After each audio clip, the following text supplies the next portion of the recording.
ورحمۃ اللہ وبرکاتہ۔ وعلیکم السلام ورحمۃ اللہ تعالی وبرکاتہ۔ الحمد للہ نحمدہ ونصلی ونسلم علی رسولہ الکریم، اما بعد فاعوذ باللہ من الشیطان الرجیم، بسم اللہ الرحمن الرحیم۔ الف لام میم ذالک الکتاب لا ریب فیہ، صدق اللہ العظیم۔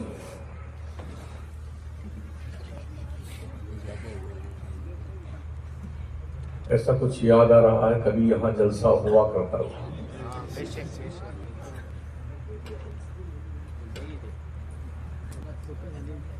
کبھی جب یہ شہر متفق تھا، دلوں میں نفرتیں نہیں تھیں، محبت رہی، یہاں سے لے کر کے اور وہاں تک پورا کراؤڈ بھرا رہتا تھا دیوانوں سے۔ جنہیں کس کی نظر لگ گئی شہر محبت کو کہ سنی ہو کر کے لوگ خانوں میں بڑھ گئے۔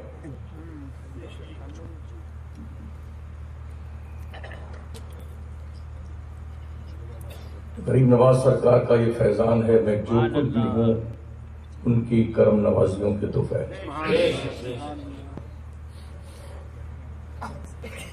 درشی پڑھی اللہم صلی علی سیدنا مولانا محمد وعلی آلہ وصحبہ وبارک وسلم، صلاۃ و سلام علیک یا رسول اللہ۔ نہ میرے دل نہ جگر پر نہ دیدہ تر پر، نہ میرے دل نہ جگر پر نہ دیدہ تر پر، کرم کریں تو نشان قدم ہو پتھر پر۔ تمہارے حسن کی تصویر کوئی کیا کھینچے، یا رسول اللہ تمہارے حسن کی تصویر کوئی کیا کھینچے، نظر ٹھہرتی نہیں عارض منور پر۔ اخیر وقت ہے آسی چلو مدینے کو، اخیر وقت ہے آسی چلو مدینے کو، نثار ہو کے مریں تربت پیمبر پر۔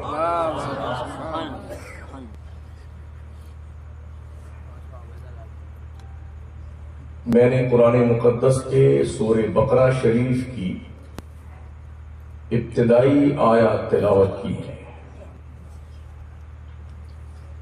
آج کا یہ پاکیزہ اجلاس عزیز مکرم حضرت علامہ مولانا حافظ القاری محمد اسلم ربانی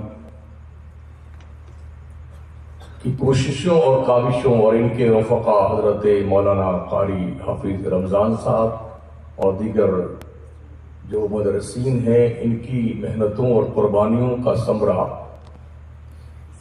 بچوں کے رضائے فضیلت کے حوالے سے یہ اجلاس انعقاد پذیر ہے۔ 27 سال پہلے ہم یہاں آئے تھے تو ہماری کنڈیشن لولی لنگڑی گونگی بہری اندھی تھی۔ الحمدللہ شروعات کی گئی، کام کرنا شروع کیا ہمارے سارے علماء نے، ہم نے مل کر کے۔ آج بچیوں کے بھی کئی ادارے ہو گئے ہیں اور بچوں کے بھی کئی ادارے ہو گئے ہیں۔ چلو ہم سے بہت اختلاف رکھو مگر کام کرو یار، جتنا چاہو اختلاف کرو ہم سے مگر کام کرو۔ خوشی ہوگی اس بات کی کہ آپ کام کر رہے ہیں۔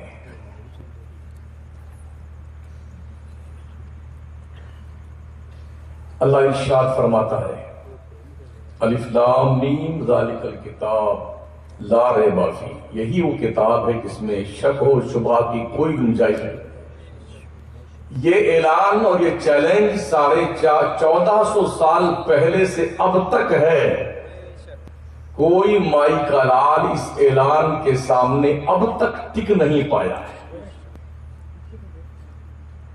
قرآن عظیم جو ہماری کتاب ہے نا، 1450 سال پہلے سے یہ اعلان جاری ہے کوئی وَإِن كُنتُمْ فِي رَيْبٍ مِّمَّا نَزَّلْنَا عَلَىٰ عَبْدِنَا فَأْتُوا بِسُورَةٍ مِّن مِّثْلِهِ وَادْعُوا شُهَدَاءَكُم مِّن دُونِ اللَّهِ إِن كُنتُمْ صَادِقِينَ۔ اگر تمہیں ڈاؤٹ ہے کہ یہ قرآن اللہ کی کتاب نہیں ہے تم مشکوک ہو تو تم سارے مل کر کے اپنے دوستوں کو، ساتھیوں کو، ملاؤں کو، سارے سہیلیوں کو بلا لو اور سب مل کر کے ایک سورت جو بالکل چھوٹی سی ہے اس کا بھی جواب بنا کے تو لے لو، اگر تم اپنے دعوے میں سچے ہو۔ دنیا نے جنے کیا کیا کہا اور کیا کیا کیا، مگر قرآن کے اس چیلنج کو اب تک کوئی مائی کا لال ایکسپٹ کر کے سامنے نہیں آیا۔ ابھی تو 3 سال پہلے ایک پاگل ہوا تھا اتر پردیش میں، تو ایسا پگلایا کہ قرآن نے اسی کو بدل دیا۔ جو کبھی وسیم نام سے مانا جاتا تھا کہ بھلے شیعہ مردود تھا، اس کو اس ایک سے مسلمان لوگ مانتے تھے، ہم نہیں مانتے، مگر اب ایسا رنگ دیا گیروا رنگ میں، نہ دھوبی کتا گھر کا نہ گھاٹ کا۔ قرآن کے سامنے جو بھی آئے نا اس کی درگت ایسی ہی بنتی ہے۔ اور 14.5 سال پہلے جب عرب کے زعما، عرب کے بڑے بڑے مائنڈڈ لوگ جن کی زبان عربی تھی، جب میرے نبی نے ان کے سامنے قرآن پیش کیا نا تو بریلی کا قلندر پکار اٹھا، تیرے آگے یوں ہیں دبے نچے فصحا عرب کے بڑے بڑے، کوئی جانے منہ میں زبان نہیں بلکہ جسم میں جان نہیں۔ اِنَّا أَعْطَيْنَاكَ الْكَوْثَرَ فَصَلِّ لِرَبِّكَ وَانْحَرْ إِنَّ شَانِئَكَ هُوَ الْأَبْتَرُ۔ یہ قرآن کی سب سے چھوٹی سورت ہے۔ جب کچھ مکہ کے دانشوروں نے کہا کہ ہم بنا لائیں گے تو یہی چھوٹی سورت کعبہ کے دیوار پہ چسپاں کی گئی۔ آئے کوئی مکے کا دانشور، عقل مند، مائنڈڈ، پڑھا لکھا، جس کو بہت اپنی زبان اور لغت پہ ناز ہے، آئے اور اس کا جواب دے۔ اس جیسی کوئی آیت لے آئے، اس جیسی کوئی صورت لے آئے۔ مکے کا ہر دانشور اور ہر علم والا گزرتا، غور سے پڑھتا چلا جاتا، گزرتا غور سے پڑھتا چلا جاتا۔ کئی دن گزرنے کے بعد جب سارے فصحا اور بلغا پڑھ پڑھ کے گزر گئے تو آخر میں کسی نے آ کر لکھا، ما ھذا کلام البشر انا اعطیناک الکوثر فصل لربک وانحر ان شانئک هو الابتر۔ آگے لکھا ما ھذا کلام البشر۔ اگر کسی انسان کا بنایا ہوا کلام ہوتا تب تو ہم جواب لکھ سکتے تھے، یہ انسان کا نہیں، رحمان کا بنایا ہوا کلام۔ یہ چیلنج 14.5 سال پہلے سے گرے، اب تک چاند پر جانے والے، سورج کی شعاؤں کو گرفتار کرنے والے، ستاروں کی عمروں کا پتہ لگانے والے، زمین سے معدنیات کھوجنے والے، پیٹرول، ڈیزل اور جنابے والا گھاسلیٹ اور سونے، چاندی، ہیرے جواہرات تلاش کرنے والے، اب تک کسی کی ماں نے دودھ نہیں پلایا قرآن کی کسی ایک آیت کا جواب دینے کی ہمت کر سکے۔ یہ قرآن جیسا عظیم نسخہ کیمیا او مسلمان تیرے گھر میں موجود ہے، تیرے گھر میں، اور تو نے اس قرآن کو مردوں کی بخشش کے لیے فکس کر رکھا ہے۔ کاش تو اسے پڑھتا، جیسے کوئی مرتا نا ہمارے مکرانے میں، او ہو ایسی بھگدڑ مچتی ہے، جو پٹ پھول کیجئے، مولانا قمر اعظم اس بات چلیے، حضرت آپ اپنے موبائل میں ہماری طرف سے چارج کروا لیجیے، ریچارج کروا لیجیے، آپ خوب قرآن منگوا دیجیے، پھر اتنی لمبی فہرست، 15 قرآن، 300 قرآن، 200 قرآن، 40 قرآن سب لکھ کر کے پھر آتا ہے مولانا کے پاس۔ جب فاتحہ دینے والا بیٹھتا تو سب پڑھتا ہے، پانی کی ٹنکی، لوٹے کی ٹوٹی، فلانا ڈکانا، یہ پڑھتے پڑھتے پڑھتے تو گھر والے بیٹے پھول کے دوپہر مزہ آ گیا، سب خدا کی اتنا قرآن میرے ابا کو بچا گیا۔ جب قرآن اس کام کے لیے آیا ہے، قرآن سے پوچھئے قرآن تو کیوں آیا ہے؟ قرآن فرماتا ان ھذا القرآن یہدی للتی ہی اقوم، بے شک یہ قرآن پوری دنیا کی رہبری کے لیے آیا ہے۔ ہدایت کے لیے آیا ہے، روڈ میپ دینے کے لیے آیا ہے۔ ہم بھول گئے قرآن کی آمد کا مقصد کیا تھا۔ ہم نے رد چھوڑا ہے قرآن۔ پڑھیے اس قرآن، اخبار چاٹنے سے زیادہ بہتر ہے 2 آیت قرآن کی پڑھ لیا کیجیے۔ سمجھ رہے ہیں کہ علم کا دور ہے، ریسرچ کا دور ہے، پڑھنے پڑھانے کا دور ہے، سوچ کا دور ہے۔ کوشش کیجیے پڑھنے کی۔ جس انسان کے پاس علم نہیں ہے وہ انسان نہیں، جانور ہے، جانور۔ جس گھر میں علم نہیں ہے وہ گھر نہیں، مرغی کا دربار ہے۔ جس ملک میں علم نہیں ہے وہ ملک جانوروں کا جنگل ہے، جنگل۔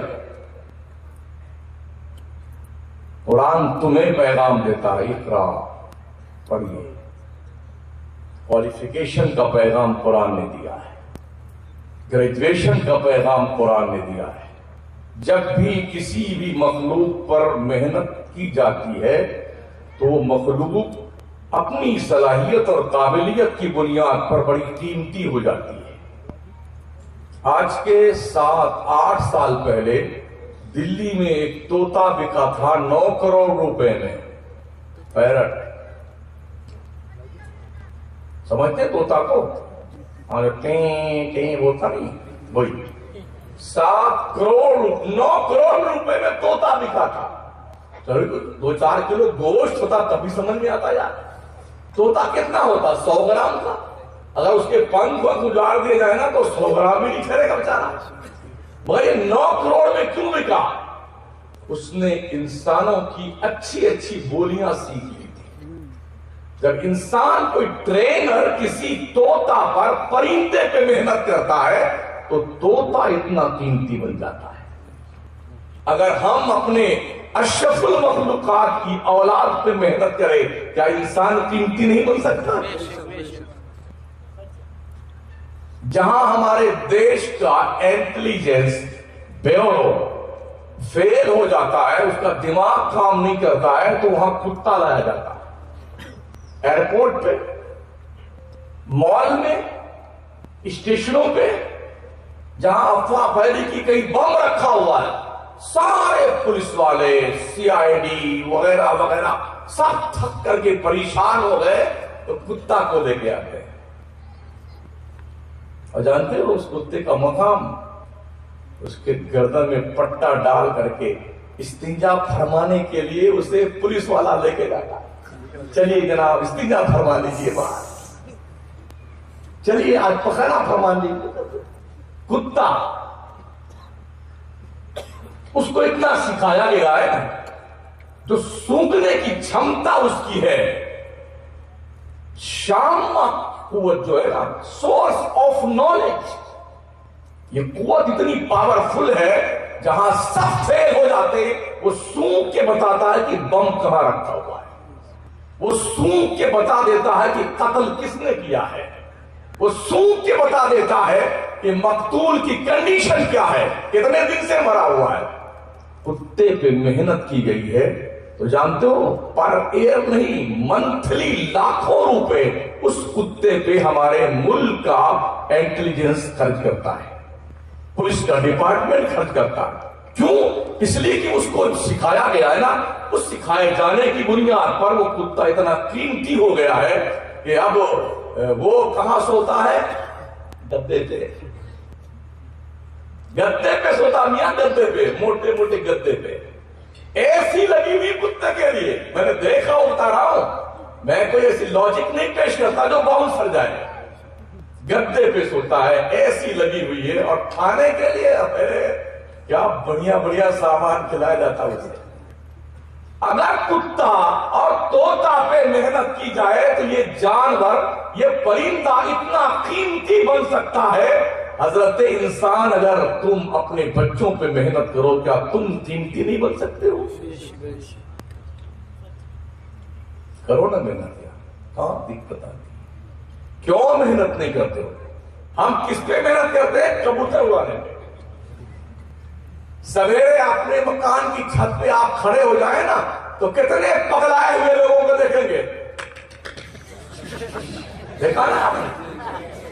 یہ سڑے ہوئے دماغ کے لوگ ہیں جن کے دماغ میں بھوسا بھرا ہوا بھوسا، 3 گھنٹہ 4 گھنٹہ، جبکہ یہ کام کرنا حرام حرام اشد حرام ہے۔ کبوتر اڑانا حرام ہے حرام ہے حرام ہے۔ بیجا تکلیف دینا خدا کی مخلوق کو، آپ کو رائٹ کیا ہے؟ لیکن کتنے پاگل ہیں، چھوٹے بچے تو چھوڑیے، بوڑھوں بابا کا بھی حال برا ہے۔ ہاں، قبر میں پیر لٹکائے ہوئے 2-3 دن اٹیک بھی آ جاتا ہے، پھر بھی کبوتر اڑا رہے ہیں۔ غلط کہہ رہا ہوں کیا؟ اور اس چکر میں چوری بھی کرتے بیٹھے ہیں۔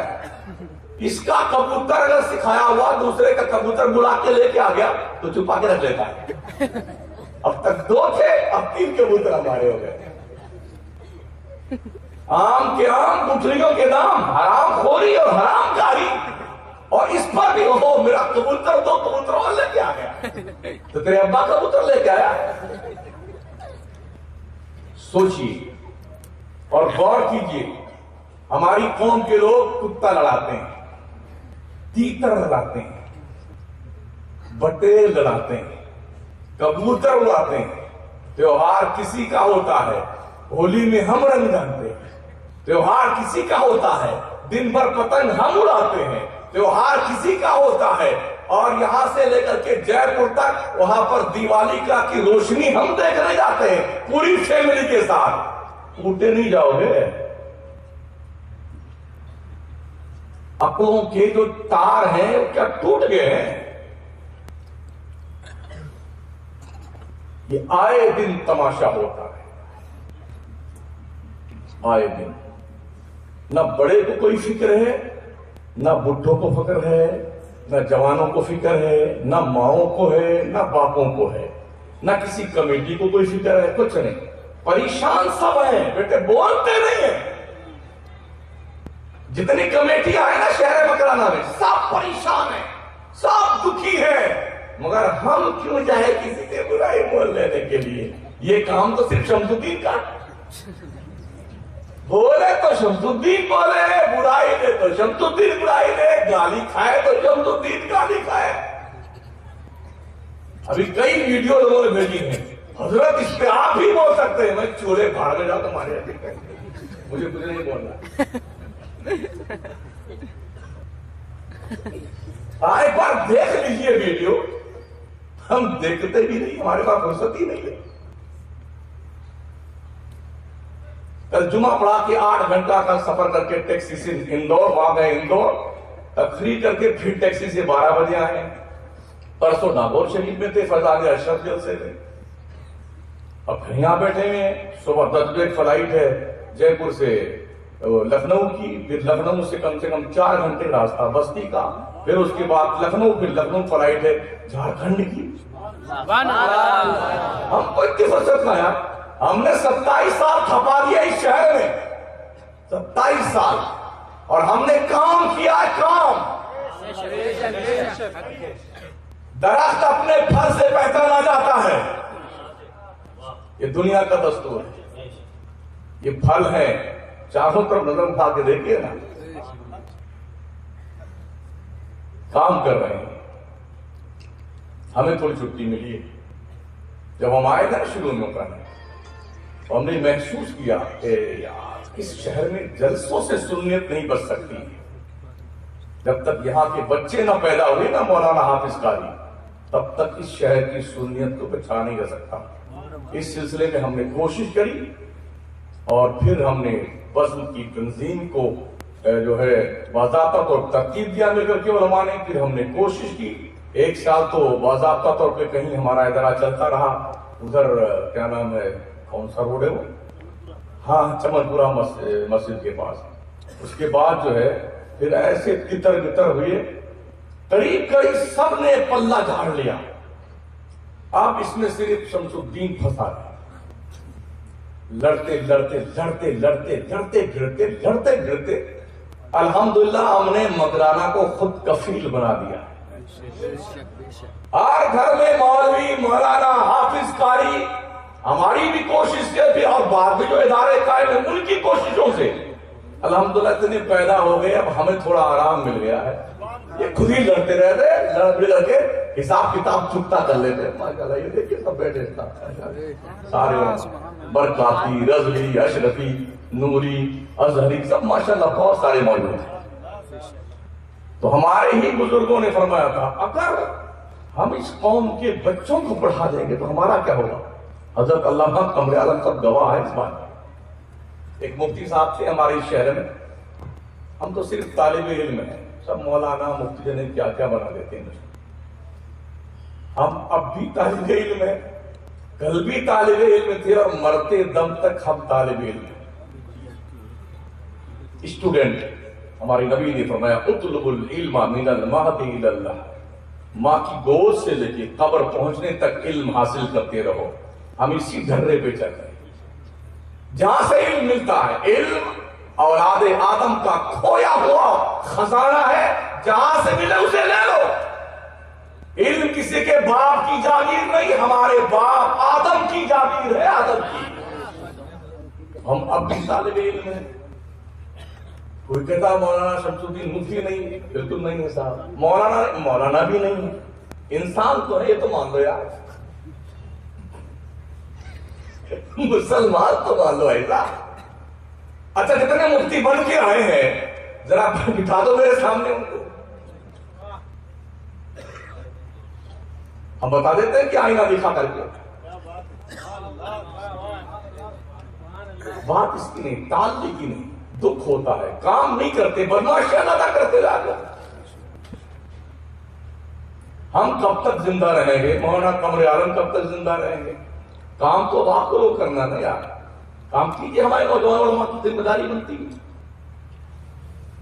سنیت کو بانٹیے مت، فتنہ مت کیجیے خدا کے لیے۔ شہر میں بڑی قربانیاں دی گئی، 15 روزہ اجتماعات کر کے ہم نے جوتیاں پھاڑی ہیں، سمجھ رہے ہیں؟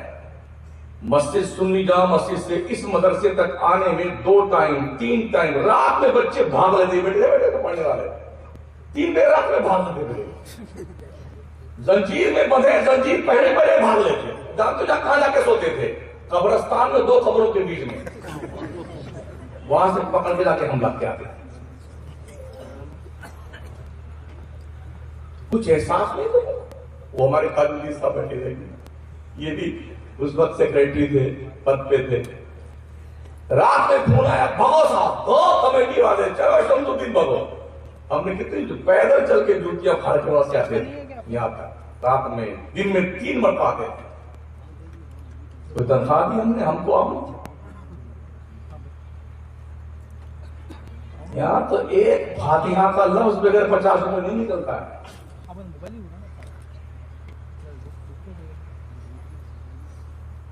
ہم نے محنت کیا ہے صرف سنیت کے لیے، اور صرف سنیت کے لیے۔ اس لیے پیارے آقا صلی اللہ تعالی علیہ وسلم کی پیارے دیوانوں، کوشش یہ تھی کہ جب نئی بلڈنگ بن جائے گی تو اس پرانی بلڈنگ کو بچیوں کے ادارے میں تبدیل کر دیں گے، مگر اے بسا آرزو کے خاک شدہ، ایسے پگلائے بیٹے نا، تعارف کرے یہ صدر صاحب ہے، یہ صدر صاحب، وہ اپنی اوقات بھول گئے بیٹے، اپنی اوقات بھول گئے۔ مطلب جن کو ہم نے انگلی پکڑ کے چلنا سکھایا نا، ان پاگلوں کی پاگل پن کی حیثیت دیتے ہیں۔ جن پتھروں کو ہم نے عطا کی تھی دھڑکنیں، جب بولنے لگے تو ہم ہی پہ برس پڑے۔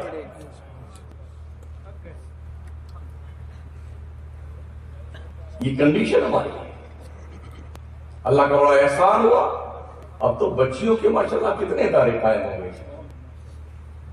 حضرت علامہ اسلم ربانی صاحب اور رفیق اتاری صاحب بدعوت اسلامی کا اور بھی ادارہ تو لڑکیوں کا، اور بھی کئی ادارے ہیں، مولانا وسیم صاحب، شریف صاحب، یہ سارے لوگ کر رہے ہیں، کام ہو رہا ہے، کام کرتے، سپورٹ کیجیے کام کرنے والا، ہمارا سپورٹ کیجیے چاہے نہ کیجیے، ہم آپ کے سپورٹ کے محتاج بھی نہیں، الحمدللہ۔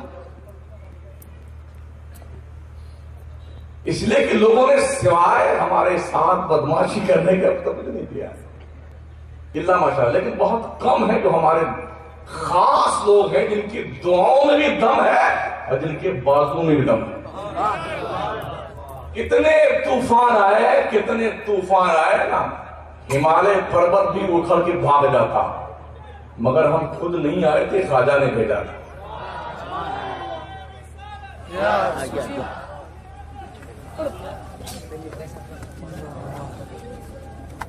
اللہ بنا لیے گا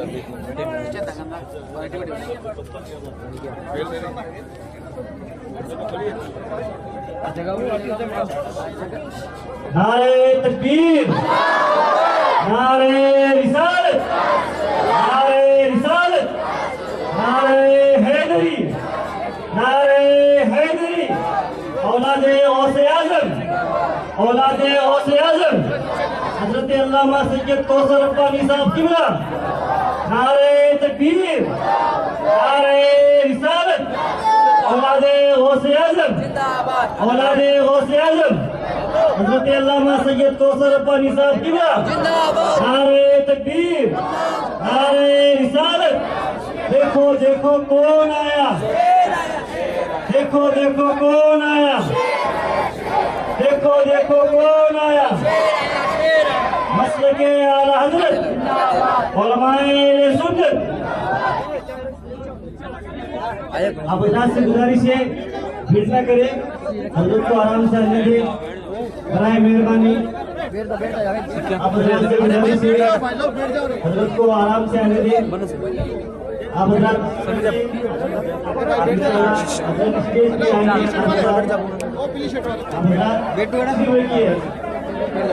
آرام سے بیٹھ جائیے۔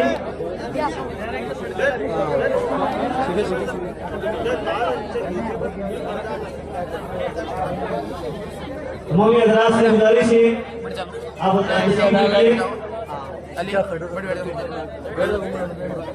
نعرے تکبیر، نعرے رسالت، نعرے رسالت، نعرے حیدری، نعرے حیدری، اولاد غوث اعظم، اولاد غوث اعظم، اولاد غوث اعظم حضرت علامہ سید کوثر ربانی صاحب قبلہ، حضرت علامہ سید کوثر ربانی صاحب قبلہ، نعرے تکبیر، نعرے رسالت، مسلک اعلی حضرت علماء اہل سنت، نعرے تکبیر، نعرے رسالت۔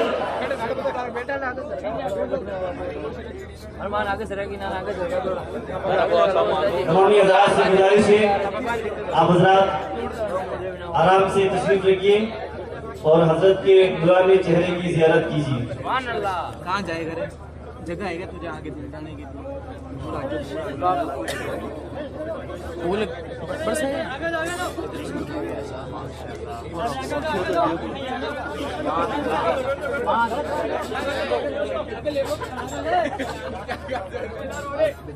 نیچے بیٹھ جاؤ، تھوڑی جگہ دیکھو۔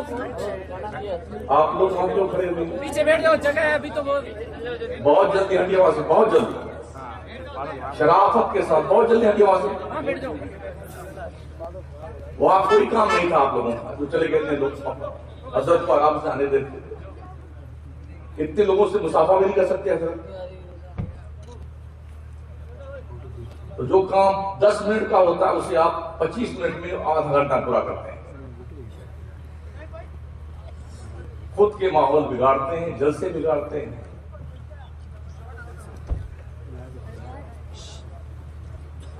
دوشی پڑھی اللہم صلی علی سیدنا مولانا محمد وعلی آلہ واصحابہ وبارک وسلم صلاۃ و سلام علیک سیدی یا رسول اللہ علیہ السلام۔ ایک وہ دور تھا جب علم کچھ لوگوں کے پاس ہوا کرتا تھا۔ عیسائیوں کے ہاں دستور تھا کہ کوئی بھی پادری کے علاوہ علم نہیں سیکھے گا، یہی حال یہودیوں کا تھا اور یہی حال برادران وطن کا تھا۔ یہ پنڈت ہی علم سیکھے گا، بچہ کوئی نہیں پڑھے گا۔ اسی کا نام انہوں نے علم دے رکھا تھا۔ لیکن جس زمانے میں عیسائیوں کی کمیٹی نے یہ فیصلہ سنایا تھا کہ عورت روح نہیں رکھتی ہے، یعنی عورت کے جسم میں روح نہیں ہے. یہ فیصلہ کس نے دیا؟ پوپ اور پادری لوگوں نے. ان کو ہم عقل سے پیدل کہہ سکتے ہیں. یہودیوں نے کیا فیصلہ دیا کہ عورت جو ہے چڑیل ہے، اور یہ صرف شیطان کی صفت رکھ کر کے مردوں کو پھنسانے کے لیے پیدا کی گئی. یہ یہودیوں کا تھا. عیسائیوں کا یہ تھا کہ عورت انجیل کو چھو نہیں سکتی ہے، یہ سراپا ناپاک ہے. لیکن جس زمانے میں پادریوں کے پوپ اور ملاؤں نے یہ فتویٰ سنایا تھا کہ عورت ناپاک ہے، وہ انجیل چھو نہیں سکتی ہے، اس دور میں کرتبہ کے پاس چھوٹے چھوٹے گاؤں میں، ایک گاؤں کا میں نے آج واقعہ پڑھا کرتبہ کے آس پاس کا، اس چھوٹے سے گاؤں میں 170 عورتوں نے قرآن لکھ کر کے قلمی نسخے تیار کیے تھے. یہ اعزاز دیکھے قرآن کا، یہ اللہ نے کتنا معزز بنایا ہے قرآن کو. نبی کا معجزہ بھی ہے.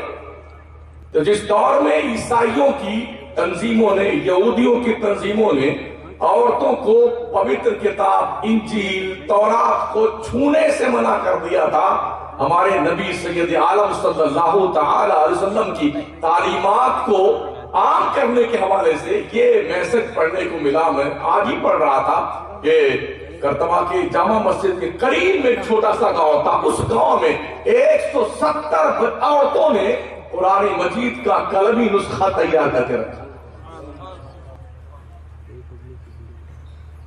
ہمارے آقا کریم صلی اللہ تعالی علیہ وسلم نے علم کو ہوا اور پانی سے بھی زیادہ سستا کر دیا. ہوا اور پانی زیادہ سستا کر دیا. اور اس سستے کا عالم یہ ہوا کہ جو مدرسے قائم کیے گئے نا مکے میں، سب سے پہلا مدرسہ دار ارقم تھا. پہلے مدرس کا نام محمد الرسول اللہ، پہلے محتمم کا نام حضرت ابوبکر صدیق. چھپ چھپ کے پڑھا کرتے تھے لوگ اس مدرسے میں. مدینے تشریف لائے تو صفہ کی چبوترے پہ بیٹھ کے لوگ پڑھتے تھے. یہاں یہ قید نہیں تھی کہ یہ بڑے آدمی کا لڑکا ہے، یہ چھوٹے آدمی کا لڑکا ہے، یہ امیر کا سپوت ہے، یہ غریب کا پوت ہے، اس کو پیچھے بٹھاؤ، اس کو آگے بٹھاؤ. یہ کانسیپٹ نہیں تھا. اس مدرسے میں حضرت ابوبکر صدیق بھی پڑھتے تھے اور حبشہ کا بلال بھی پڑھتا تھا. اس مدرسے میں حضرت عمر بھی پڑھتے تھے، زید بن حارثہ بھی پڑھتے تھے. اس مدرسے میں حضرت عثمان بھی پڑھتے تھے، حضرت سلمان فارسی بھی پڑھتے تھے. اس مدرسے میں مولا علی بھی پڑھتے تھے، اور ساتھ ہی ساتھ سہیب رومی بھی پڑھتے تھے. امیر بھی پڑھتا تھا، غریب بھی پڑھتا تھا. اور مصطفیٰ کریم نے سب سے پہلے غریبوں، غلاموں اور کنیزوں کو اتنا اونچے پہنچا دیا کہ ہر امیر یہ دعا کرنے لگا کاش میں بھی غریب ہوتا اور حضور کی نگہ انتخاب مجھ پہ پڑ جاتی. علم کو ہم کیجیے، پڑھیے، خوب پڑھیے اور محنت سے پڑھیے. ایسا نہیں کہ باپ کی کمائی لے کے پنجگنی پہنچ گئے پڑھنے کے لیے، اور کچھ پڑھ گئے پہنچ گئے پونا پڑھنے کے لیے، کچھ دلی پڑھنے کے لیے. سارا پیسہ کھڈے میں ڈال کر پھر لوٹ کے آئے. کیا کر رہے ہیں؟ وہ بائی پاس میں چوکڑی بیچ رہے ہیں، 2x2 کی، 3x3 کی، 2x2.5 کی. تو تم نے کھڈے میں پیسے کیوں ڈالے؟ تم سے اچھا دھندا تو انگوٹھا چھاپ کرتا ہے بھائی صاحب. نہیں کرتا ہے؟ ارے کرتا کہ نہیں کرتا ہے؟ تو پھر پڑھنے کیوں گئے تم؟ اور باپ کے لاکھوں روپے تم نے کیوں برباد کیے؟ تم کو پہلے دھندا کرنا چاہیے تھا. MBA MCA جانے کیا پیمنٹ تک کر کے آ گئے یہ چوکڑی ناپنے کے لیے. اس علم کا کچھ مقصد تو ہونا چاہیے. ہم پڑھ کے آئے ہیں تو ہماری تعلیم سے ہماری ملت کے جوانوں کا، بچیوں کا، بوڑھوں کا فائدہ ہونا چاہیے. اب یہ مولانا نے پڑھا ہے ماشاءاللہ، بچوں کو فائدہ ہو رہا ہی ہو رہا. جو ہمارے علماء پڑھے ہوئے ہیں، پڑھا رہے ہیں، فائدہ ہو رہا نہیں ہو رہا. تو پڑھنے کا فائدہ ملنا چاہیے نا قوم کو. ہوتا ہے یہ تو پڑھ کے پنجگنی اور پانی کا پونا سے اور کہاں سے آتے پڑھ کر کے اور پھر آ کے پتھر بیچتے بڑھ کر کے، تو آپ کی تعلیم کو فائدہ کیا ہوگا؟ اس کا مطلب آپ نے اپنے باپ کی لاکھوں لاکھ روپے کی کمائی کھڈے میں ڈالا ہے۔ لیکن جنہوں نے محنت سے دین کی تعلیم حاصل کی نا، بہاریں دیکھیے ان کی ماشاءاللہ، لڑکیاں بھی عالمہ بن رہی ہیں، حافظہ بن رہی ہیں، قاریہ بن رہی ہیں، فاضلہ بن رہی ہیں، رضا خوشی ہو رہی ہے۔ یہ شوق کب پیدا ہوا؟ جب علم والوں نے اپنے علم کا مس یوز نہیں کیا، صحیح استعمال کیا، محنت کی، تو آج قوم کے اندر اچھے بچے بھی پڑھ رہے ہیں ماشاءاللہ، دین کی تعلیم حاصل کر رہے ہیں، بچیاں بھی دین کی تعلیم حاصل کر رہی ہیں۔ اس میں تھوڑا اور پروگریس ہو رہا چاہیے، تھوڑی محنت کی، ان مدرسوں کی طرف متوجہ ہوں۔ دنیا بڑی باریک نظر مدرسوں پہ رکھ رہی ہے آج کی تاریخ میں۔ آپ اتر پردیش چلے جائیں، بہار جا کے دیکھیے نا، ایک ایک مدرسے کی ایسی چھان بین ہوتی ہے، بیٹے کبھی رات میں آ جائیں گے جانچ کرنے والے، کبھی دن میں آئیں گے، چٹائی اٹھا کے پھینگے کہ ان کو ڈر نہیں اس میں بم تو نہیں رکھا ہوا، کوئی ریوالور تو نہیں رکھا ہوا۔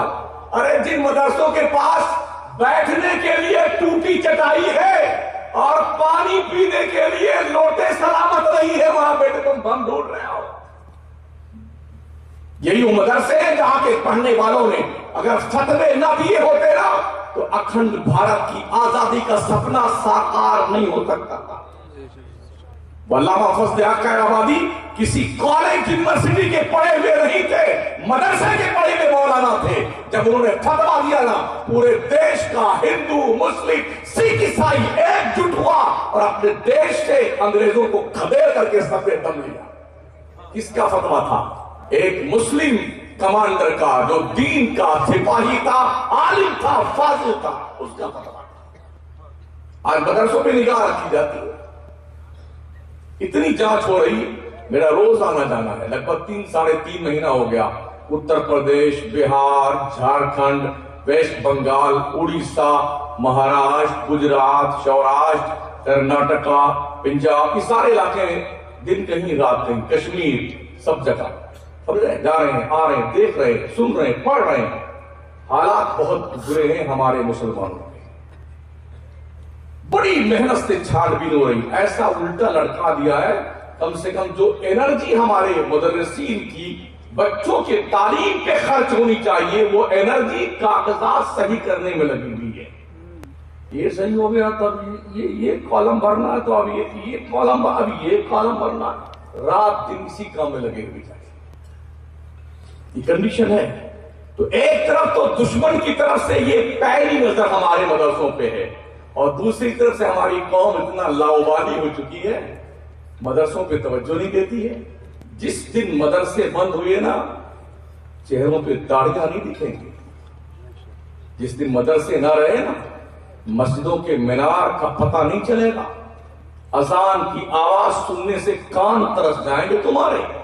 جس دن مدرسے نہ رہے نا، چہروں پر نور دکھائی نہیں پڑے گا، پیشانی میں سجدوں کا وقار نظر نہیں آئے گا۔ جس دن مدرسے نہ رہے، سینے میں ایمان کا نور بھی بجھتا ہوا دکھائی پڑے گا۔ تم زندہ ہو تو یہ مدرسوں کی دیر ہے۔ کبھی خانقاہوں سے مسلمان زندہ تھا، آج درسگاہوں سے مسلمان زندہ ہے۔ اس لیے محنت کرو، کوشش کرو، مدرسوں کو زندہ رکھو اور اپنی کمائی کو مدرسوں پہ خرچ کیجئے۔ یہاں خرچ کرنے سے زیادہ ثواب کہیں نہیں ملتا۔ کسی پیر کا، حضرت حضور کا بڑا مقبرہ بنا دے، قسم خدا کی وہ ثواب نہیں ملے گا۔ جو مدرسے میں پڑھنے والے ایک طالب علم کو ٹوٹا ہوا قلم دے ثواب ملتا ہے۔ مدرسے کے طلبہ وہ ہیں جن کے پیروں کے نیچے فرشتے نورانی پر بچھاتے ہیں۔ انہیں حقارت کی نظروں سے مت دیکھو۔ کوشش کرو، کسی بچے کا سال بھر کا خرچہ ہم اٹھائیں گے، کسی مدرس کا خرچہ ہم اٹھائیں گے۔ کوئی غریب بچہ پڑھ نہیں پا رہا ہے پیسے کی کمی کی بنیاد پر، گود لے لو یار، اسے کیا دقت آتی ہے؟ اسی بہانے اپنے باپ کے ایصال ثواب کے لیے ہم نے ایک بچے کو حافظ قرآن بنا دیا، عالم دین بنا دیا۔ اس کا ثواب زیادہ ملے گا اس ثواب سے زیادہ جو آپ 40 دن تک کھاتے ہیں میت کے ہاں بیٹھ کر کے۔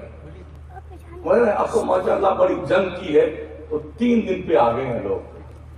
امام مراقب صاحب کیا حال ہے؟ یہی ہے نا, بڑی محنت کی گئی, ورنہ ایک تو مرا آدمی, وہ تو گیا بیچارہ مر کر کے, اوپر جو زندہ ہے وہ بھی مر جائے, اس کو زندے ہی مار ڈالتے لوگ.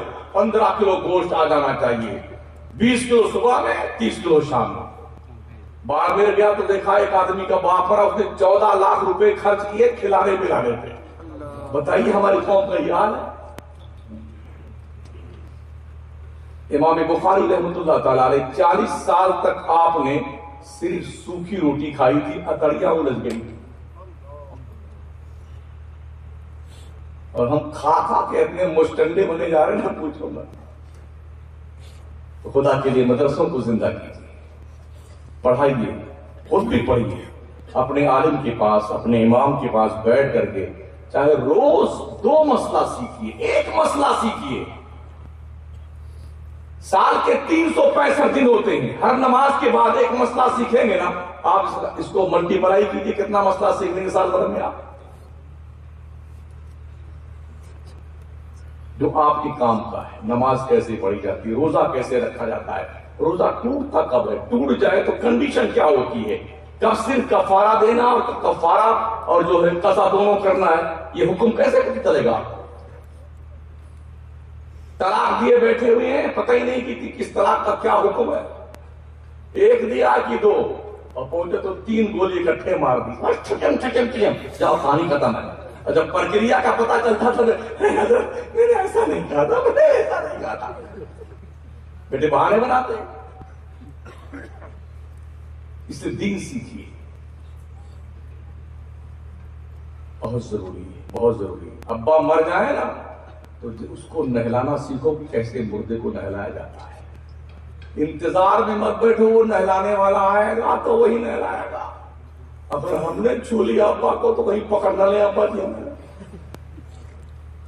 ایسا بیٹے ایک سائڈ میں کر کے سب بیٹھا ہے, ٹوپی میں لگا کر کے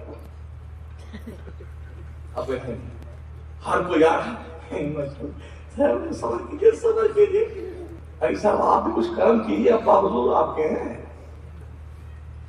لا کے جتنا صبر, یہ 2 دے, یہ نکال دو, یہ 4 پائی پہ لیٹ دیتے ابا, اس کو اللہ کے راہ میں دے دو. یہ بستر تھا ابا کا, اللہ کے راہ میں دے دو. یہ فلانا اللہ کے راہ میں دے دو. یہ مکان بھی ابا ہی کا تھا, لیپ ٹاپ بھی ابا ہی کا تھا, مائنس بھی ابا ہی کی تھی, فارچونر بھی ابا ہی کی تھی. اسے بھی دے دو اللہ کے راہ. بیٹے اس کو نہیں دیں گے, جو ابا کپڑا پہنتے نہیں, اس کو نہیں پہنیں گے. ایک عورت چپ چاپ بیٹھی, اس مردے کے پاس بیٹھی, اس کو رکھوالی کرتی, کہیں اٹھ کے باہر نہ جائے. کیسا باہر آئے گا, یہ دیکھی بات کہہ رہا ہوں, سنی بات نہیں کر رہا ہوں. جب کھانے کا نمبر آتا نا, وہ بڑی تھالی آتی نہیں, وہ بڑی والی تھالی, تو بجا بجا کے لوگ کھاتے ہیں, ایسے بجاتے ہیں. ارے یہ 80 سال کا عمر میں مرا ہے, اس کی جو ہے وہ دوسرے دن کیا کھاتے ہیں, ہاں اس کی پاتا کھائیں گے تو ہم بھی 85 سال زندہ رہیں گے. تیرے باپ کی حکومت چلتی ہے نا, 80 سال زندہ رہے گا. پاتا کھا کر کے زندہ رہو گے, یا اللہ زندہ رہے گا رکھے گا تب رکھو گے تم زندہ, پاتا کھا کے زندہ رہیں گے. اور گا گا کے بجاتے ہوئے دیکھا میں نے, ہاں پاتا کھانے کے لیے. کب سدھرو گے لوگ, کب سدھرو گے؟ خدا کے لیے مان جاؤ بھائی صاحب, بچوں کو پڑھاؤ, خود بھی آپ پڑھیے. یہ چند ہی کلمات تھے, وہ آپ کو ہماری جماعت کے بہت بزرگ عالمین بھی, کوہنا مشق, اکابر کو جنہوں نے اپنے ماتھے کی آنکھوں سے دیکھا ہے, جنہوں نے اپنی زندگی میں بے شمار خدماتیں دینیاں کری ہیں پورے ملک میں اور بیرون ملک میں, ان کی قربانیاں روز روشن سے زیادہ واضح ہیں. ان کی کلمات خیر سے ہم ابھی مستفیض و مستنیر ہوں گے. اس لیے یہ دھیان رکھیں, کوشش کریں, علماء کا ادب کیجیے, ائمہ کا ادب کیجیے, اور مسئلے سیکھیے, دین کی جانکاری حاصل کیجیے, اپنے بچوں کو سکھائیے. عورتوں کے بہت سارے مسائل ہیں جنہیں آپ جا کر کے اماموں سے سیکھیں اور پھر اپنے گھر میں اپنی بیگم کو بتائیں یہ مسئلہ ایسا ہے. تو ماشاءاللہ یہ ہے خیریت کے بچیاں بھی پڑھ رہی ہیں, یہ مسائل سیکھیں ہیں, سیکھ رہی ہیں، سیکھیں گی تو ان کے ذریعے سے اور زیادہ روشنی پیدا ہو. ٹھیک ہے، بس یہ چند جملے میں نے آپ کے کوشش گزار کیے ہیں. اور کل صبح انشاءاللہ تعالی یہیں ختم بخاری کا پروگرام ہوگا 9:30 بجے، اور پھر اس کے بعد جو ہے باہر سے تشریف لائی ہوئی مبلغات، ان کے بیانات ہوں گے. وہ بچیاں جو جامعہ ام الخیر سے پڑھ کر کے فارغ ہو رہی ہیں، انہیں ان کی رضا پوشی کی جائے گی اور انہیں سند سے نوازا جائے گا. تو دن کے پروگرام میں کل اپنی ماں اور بہنوں کو بھیجیے ضرور، اور ختم بخاری کے پروگرام میں آپ بھی تشریف لائیں. اللہ برکات دارین سے ہمیں اور آپ کو مالا مال فرمائے. جامعہ ام الخیر سمیت جتنے ادارے ہمارے اہل سنت الجماعت کے چلتے ہیں، سب کو روز افزوں اللہ ترقی عطا فرمائے.